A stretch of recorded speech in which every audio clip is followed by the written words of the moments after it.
misalnya sampai di Bawaslu ini 3 orang. Kemudian ada pengawas kabupaten, ada pengawas TPS.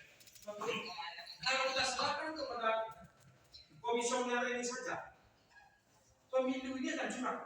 Yuk kita ramai-ramai, kalau ada kecurangan kita lapor ke itu. Kita sampaikan, itu bentuk partisipasi. Kalau nggak ngapain kita hadir di sini? Kita rekam, kita foto, kita laporin.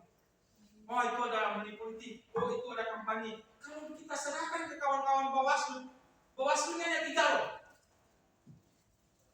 Kemudian di kecamatan 3 juga, di TPS 1 sanggup. Jadi partisipasi tidak hanya mendorong orang memilih, juga partisipasi itu juga adalah partisipasi mengawal pemilu itu juga jujur, adil. Dengan cara apa? Bantu kawan-kawan Bawaslu ini. Kalau Bapak itu melakukan pelanggaran, kalau belum yakin telepon. Oh Bung Adi, ini pelanggaran enggak? Caranya apa? Karena di alat bukti harus ada foto, kemudian barang bukti, kemudian kalau bisa di video, udah videoin saja. Tapi biar nggak kena undang-undang ITE, kirim ke kawan-kawan Bawaslu. Nanti kawan-kawan Bawaslu memverifikasinya. Kan kita kan sering ini selfie ini, ada foto pakai HP kita untuk mengawal negeri ini. Kalau ada pelanggaran jadwal, ada kita kirim, minta kontak kawan-kawan Bawaslu. Ini, tapi jangan lupa ini persoalan masyarakat kita ada Bapak Ibu. Di Bawaslu itu ada aturan. Kalau ada yang melapor harus si pelapornya siapa? Masa ada yang melapor Pak, aku ya Pak. Nah, Bapak dipanggil loh. Bang, kamu Bawaslu. Kalau ada yang betul-betul sensitif, dia boleh secara peraturan. Mereka saja yang tahu siapa pelapornya. Nanti mereka akan rahasiakan identitas pelapor. Tapi dalam dokumen mereka harus tahu siapa yang melapor. Kalau tidak, kawan-kawan Bawaslu ini diperiksa juga oleh Bawaslu provinsi karena kode etik. Nanti kalau misalnya ini katanya 60 orang, ini tambah Bawaslu kabupaten, kecamatan, TPS, tambah kita 60 orang ini berbagai kota menjadi 10 orang tambah di masing-masing ormas. Ada 600 orang yang membantu tanpa lillahi ta'ala, kemudian menjadi mata kawan-kawan Bawaslu. Kira-kira berani nggak orang melakukan pelanggaran? Berani nggak orang melakukan pelanggaran bagi-bagi uang? Nggak berani. Kenapa? Kalau Bawaslu ini kan persoalannya kayak polisi India ya, turun ke lapangan kayak wajib, karena kalau nggak dianggap ilegal. Nah, kalau ada baju polisi, baju seragam Bawaslu, ya orang nggak mau ngasih uang. Masa orang ngasih uang di depan Bawaslu? Ya kan? Yuk partisipasi publiknya, Bapak Ibu ikut ngawasin. Tapi jangan masukkan ke medsos, biar nggak kena undang-undang ITE. Kirim ke kawan-kawan Bawaslu. Oh itu ada orang kampanye di jadwal. Oh ada orang itu yang mengancam. Oh ada orang itu mobilisasi pemilih. Oh ada orang itu politik uang. Ya kan? Nanti kawan-kawan Bawaslu akan verifikasi. Oh ini pelanggaran. Oh ini tidak pidana pemilu. Oh ini pelanggaran administratif. Kalau ini semua orang sadar itu Bapak Ibu, namanya kalau disebut dalam akan ditugaskan pengawasan melekat, ya kan? Nah, kalau dari NZ katanya pengawasan melekat. Kalau semua kita perhati melekat, maka kita ikuti pengawas pemilu ini, maka kawan-kawan Bawaslu ini akan terbantu Bapak. Ini rakyat tambah miskin, pengusaha tambah kaya, ya kan? Bapak Ibu kan senang saja. Oh, minyak naik tiba-tiba di rekening kita dapat bantuan BLT 600.000, gitu kan? Mana 600.000 bisa hidup untuk setahun? Ya kan? Oh ini baik untuk pemerintah ini, kita dapat 6.000 selama berapa bulan. Tahu nggak kerugian kita setelah itu? Dan Pak SBY pun juga dulu karena mau intinya zaman Pak SBY dikasih BLT. Nah sekarang orang menunggu BLT orang kita bantuan. Tetapi saya duduk di bank. Saya tanya hampir 30 orang rata-rata dapat itu dia pertama dia bikinnya bukan tugas. Dia baju. Ya kan? Mahasiswa yang dapat chip. Ya, kartu Indonesia Pintar. Rapi. Pas saya uangnya dia lihat handphone. Ya kan? Gua enggak lah.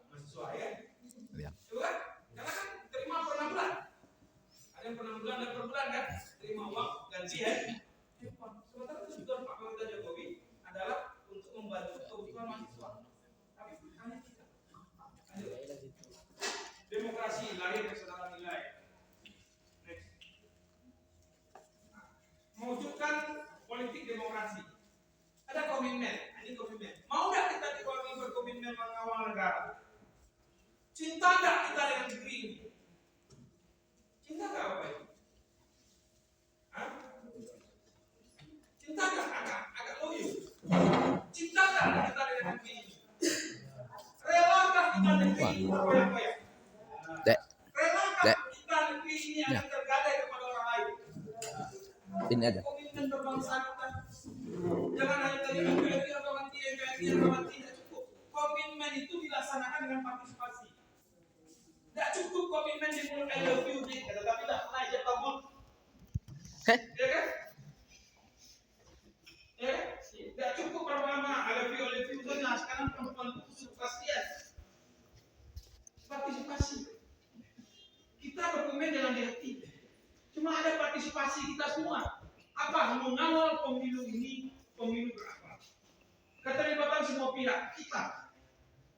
Di sini ada semua ormas, kata Bung Adi tadi. Ada semua OKP yang hadir di ruangan ini. Ada BEM, ada tokoh masyarakat, dan tokoh agama kampanyekan di mimbar-mimbar masing-masing. Yuk kita sadar, kita tolak politik uang, kita kawal pemilu, bantu Bawaslu, bantu KPU, sudah tertolong. Mau saja Bapak Ibu yang ceramah di mimbar, di gereja, di vihara, yang berceramah satu kali sebulan nanti 6 bulan sebelum pemilu terbantu kawan-kawan ini. Ya, teman-teman yang organisasi kepemudaan sampaikan, ormas sampaikan semua kepada saya, yakin pemilu ini aman. Pemilu ini partisipasi.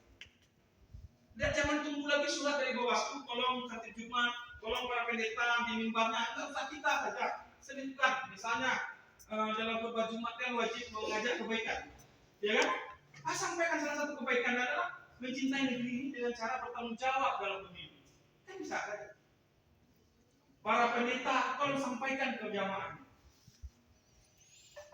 Kalau ini terjadi, kita proyek sama-sama, maka negeri ini akan baik. Semua individu dalam masyarakat bersatu akan tidak melakukan uang dan lawan. Ini kuncinya, lawan polarisasi politik dan konflik sosial serta hoax. Yang paling berat itu adalah hoax, berita bohong. Yang ujungnya nanti adalah apa?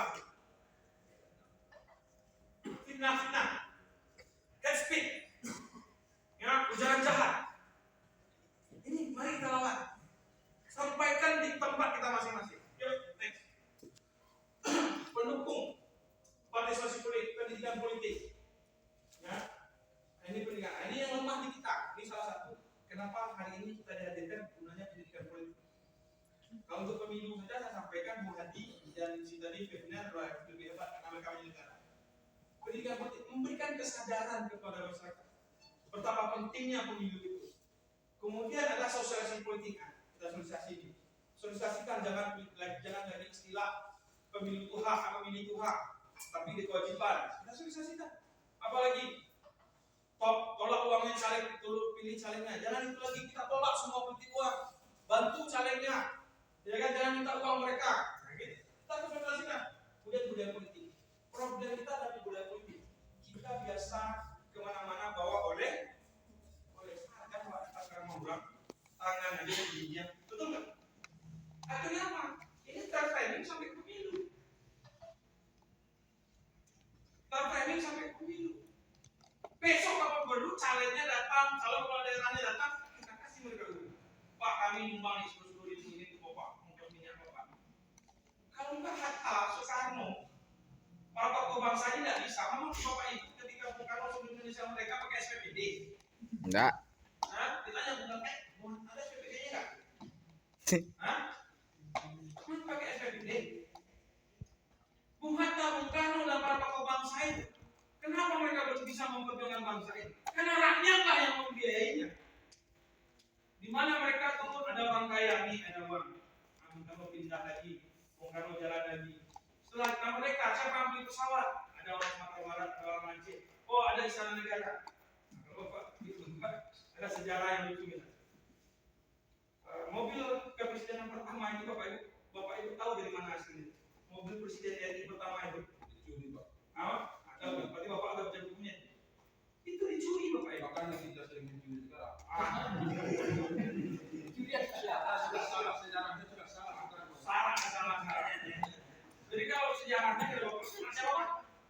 Zawil. Ajaib, Pak, ajaib. Apa ajaib? Apa ajaib? Hah? Ceritanya apa? Jadi ketika kita proklamasi, pertanyaannya kemudian kok presiden kita nggak punya mobil? Kemudian ada mobil lewat. Oleh pengusaha ada mobil, stop, diambil mobil demi kepentingan negara. Jadi hasil mobil presiden pertama itu hasil nodong di jalan. Ya, hasil nodong di jalan. Kalau kata saya nama Pak Fadli, ini ada cerita Bapak Ibu. Kalau saya nama ini seperti ini. Bapak Ibu sudah buka baca. Mungkin ada yang nggak baca dulu. Teks proklamasi itu kan pernah dalam tong sampah. Yang asli Karno ya, yang tulisan itu setelah diketik oleh saya pribadi karena sudah ada naskah resminya, dimasukkan tong sampah. Baru pagi teringat oleh salah seorang tokoh, itu penting, baru dijemput dalam sampah. Jadi negeri ini seperti ini karena kita masih dalam tong sampah, belum ada yang mengut. Tugas kita mengutnya, kan yang asli yang tulisan tangan itu kan apa itu namanya? Galimu kalau bahasa orang Padang ya kan, apa tuh? Kan di Butalin kan ada retakan itu karena diambil dari tong sampah dan baru dikembalikan ke museum itu baru tahun 62 ya. Yang aslinya kita terima kan yang teks yang ketik menit, tapi yang tulisan tangan itu ada dari jam 6 pagi sampai jam 10. Sebelum jam 10 ada dalam tong sampah. Jadi kenapa negeri ini hari ini? Karena belum ada yang memutnya dari tong sampah. Tugas kita mengumumnya budaya politik. Ada satu lagi budaya. Kita ada problem, tolong bantu kita Bapak Ibu. Saya udah nangis kapan daerah aku kan. Ada beberapa orang tua. Aku kecilan tidur. Tahu nggak aku? Undangan untuk minggu itu 32. Udah dia sukses kenalan Niko alumni. Kepala daerah ini cerita sama saya. 30 aku bayang nggak? Karena membangun 32. 30 kali 300, 10 juta seminggu. Kerambung ngoro. Itu baru barang bunga loh. Proposal ya. Yang kedua kan, amplopnya dulu ada tidak kalau daerah ada. Dan masuk 50.000 tidak tahu lah. Kini dia dapat 60 juta. Itu pas waktu ini sedikit. Kalau daerah mah semakin lagi 1 juta. Tidak mungkin orang pasti ditandai amplop daerah kan. Ya kan? Ini yang sederhana. Satu teman kepala daerah cerita. Seminggu itu untuk orang daerah itu 10 juta. Kali yang minggu sampai 10 gaji kepala daerah paling tinggi dalam Tuhan 25 juta. Yang lainnya dari mana? Alur lain beko yang tim sukses anaknya Malaysia, bininya Malaysia, dia kan saking, yang bersunat, yang beasiswa. Ini loh. Artinya apa? Budaya politik ini juga mempengaruhi gaya kepala daerah. Kamu paling besar. Karena sekarang pakai kerang bunga. Belum lagi apa? Artinya biaya kos politiknya menjadi tinggi. Akhirnya mereka kemikir cari uang. Untuk apa? Memenuhi syarat kekuasaan politik dan memenuhi harapan masyarakat. Mereka mungkin kepala daerah. Ibu barangkali medit membeli. Atau 2008 berani. Tidak berani. Ini guyonan sesama kepala daerah. Kalau kepala daerah itu kan harus pakai apa? Yang rusak setelannya kan sejak Pak Jokowi. Saya jangan Pak Jokowi keluar baju, kemudian sepatu, ya kan? Kepala daerah kan harus pakai jas, pakai baju safari, ya kan? Pakai safari. Ini bajunya kan? Kayak itu anggota dewan dulunya bisa tunggu jawab. Jadi anggota dewan ya. Dulu baju bisa dipunya. Ini anggota dewan tidak tahu baju 75.000. Dulu 35.000 ya Pak. Apa? Dulu 35. 35.000. Jadi anggota dewan itu nak kalau dia batin 35.000. Ini budaya juga. Minimal yang dia 350 atau juta. Ya, dulu sepatunya Pak, sepatu 1.000. Ini anu di kawannya. Dulu handphone Babu aja mana kadang. Ya kan? Ini ya harus yang mahal kan? Ini fakta loh. Kenapa? Karena ada budaya di kita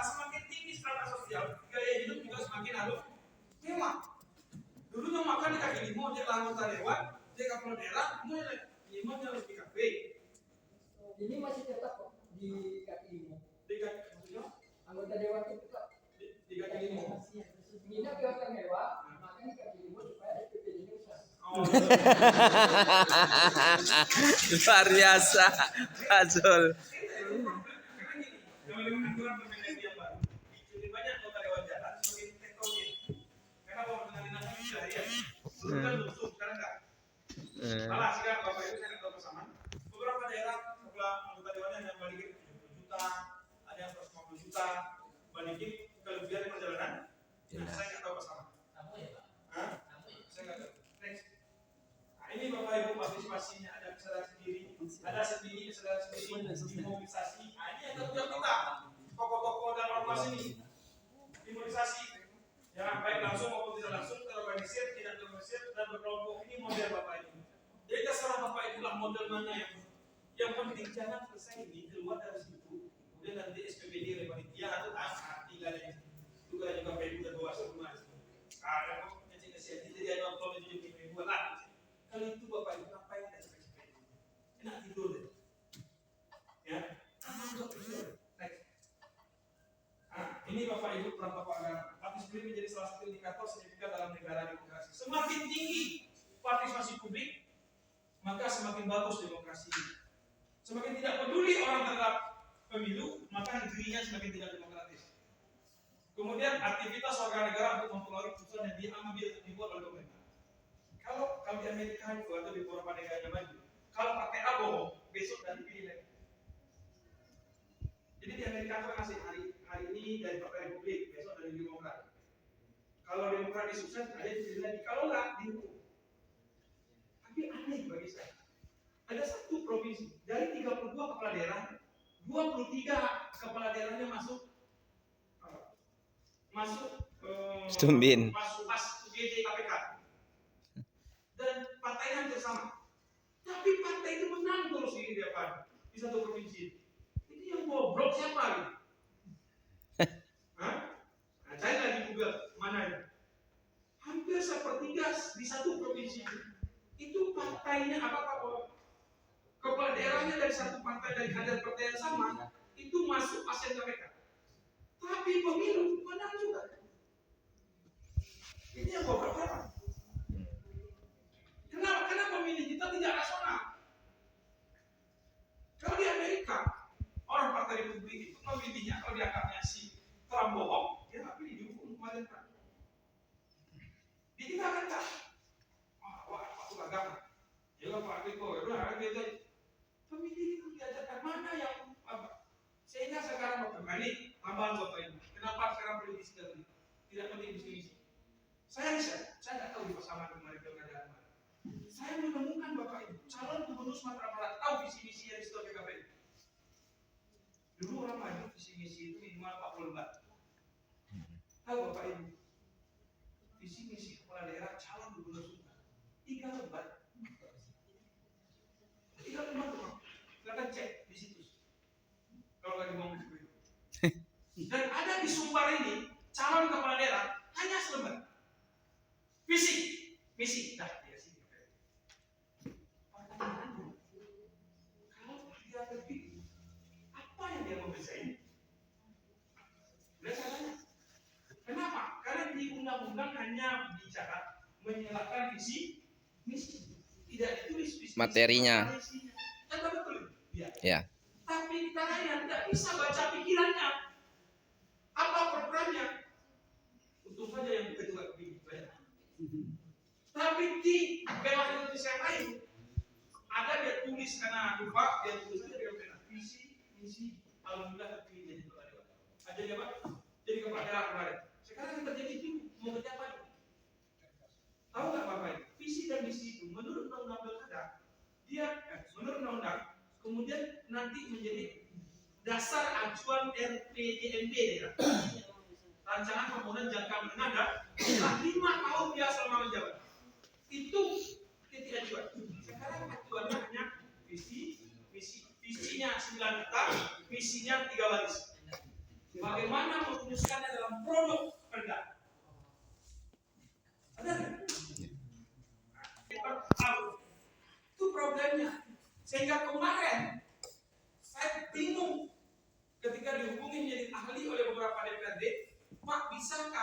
kami mengkoreksi RPJMD.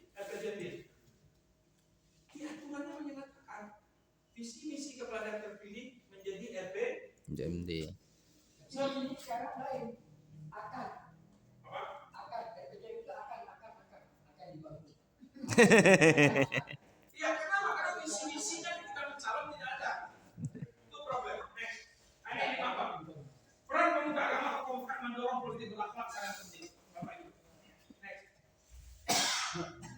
Nah ini beberapa cara demokrasi. Ada politik, rent seeking, ya, politik uang, baik masyarakat atau cukong, hoax, black campaign, isu sara. Mudah-mudahan kita di para kita saman tidak calon yang tidak berkualitas. Ya.